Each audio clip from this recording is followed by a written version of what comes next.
If you're not good at conventional work at school, you're made to feel stupid. If I lost it all, I'm sure I'd want to carry on creating. But I think the most important thing about running a company is to. I think the most important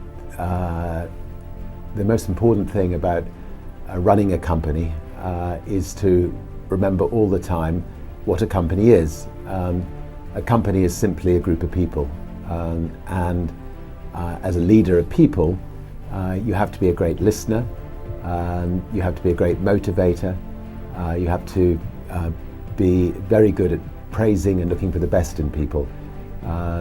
People are no different from flowers. If you water flowers, they flourish. If you praise people, they flourish, and that's a critical attribute of a leader. If you're not good at conventional work at school, you're made to feel stupid.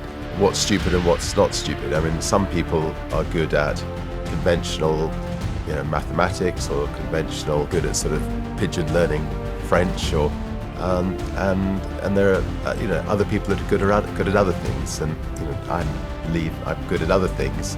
I've only discovered that once I've left school. I think I'm a good people motivator. I'm good at surrounding myself with great people. I genuinely love people. I think I'm good at praising people, never criticizing people, and I think that's been my biggest strength. And I think for kids who are struggling at school, I think the important thing is to try to think of the one thing they're good at, and then just try to become really good at that. What would you say are the luckiest points of your career? Well, I think he's right. I mean, I think you do need lucky breaks to be successful. I've had enormous amounts of luck. First of all, in my personal life, I've done foolish things like trying to fly around the world in balloons, or trying to break transatlantic boating records and so on. And I've ended up being pulled out of the sea 5 times by helicopters. In business, there have been many moments. I mean, when we launched Virgin.Atlantic, when I had a record company, people thought we were completely mad to go from having a record company to going into the airline business. And my bank thought I was absolutely mad. And when we arrived back from our inaugural flight, the bank manager was sitting on my doorstep and telling me that they were going to foreclose on the whole of the Virgin little empire. And fortunately, over the weekend, I managed to scramble enough money together from various licensees we had around the world to get rid of that bank and move on to another bank. To create a business, you've got to initially work day and night, weekends. It's really hard work. But lots of people do that and do not succeed. And so those of us who have succeeded do need to say, do need to thank our lucky stars for the breakthroughs that got us to the top. What would you do? What would be the first thing you would do to try to rebuild your success? Well, I think you have to define what success is. I mean, to me, I've spent a lifetime creating things that hopefully I think can make a difference to other people's lives. Genuinely, I've never set about to sort of think of myself as a businessman. If I lost it all, I'm sure I'd want to carry on creating. Most of my time is now spent creating not-for-profit ventures like the Elders or the Carbon War Room, or Centre for Disease Control, or trying to protect species, and that's where I get my main satisfaction from. And somehow, even if I didn't have any money, I would do my best to continue to do that. There is a very, very thin dividing line between success and failure.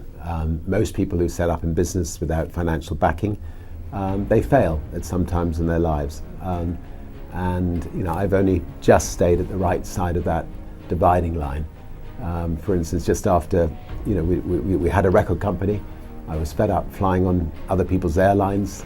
I felt that the experience of flying on other people's airlines was an unpleasant one, and I decided to set up an airline. Our bank went into complete panic attack, and when I came back from doing the inaugural flight of Virgin Atlantic's very, very first flight from London to New York, I came back to find the bank manager sitting on my doorstep, and informing me that they were going to close Virgin down on the Monday, and this was the Friday, and that I had 2 days to effectively pay them off the monies that they'd loaned us. And I remember pushing the bank manager out of my house, telling him he wasn't welcome, which is a dangerous thing to do to your bank manager, and then spending the weekend ringing around the world to all of the distributors of our music, asking if they could give us a temporary loan to get us through the following week, which they were good enough to do. And by the end of the week, we changed banks.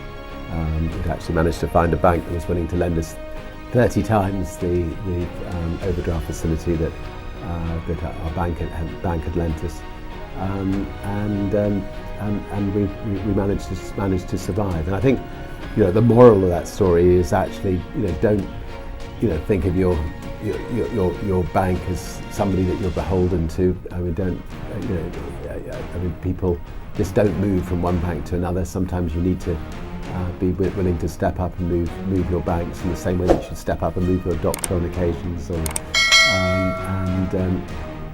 Anyway, I learned from that lesson.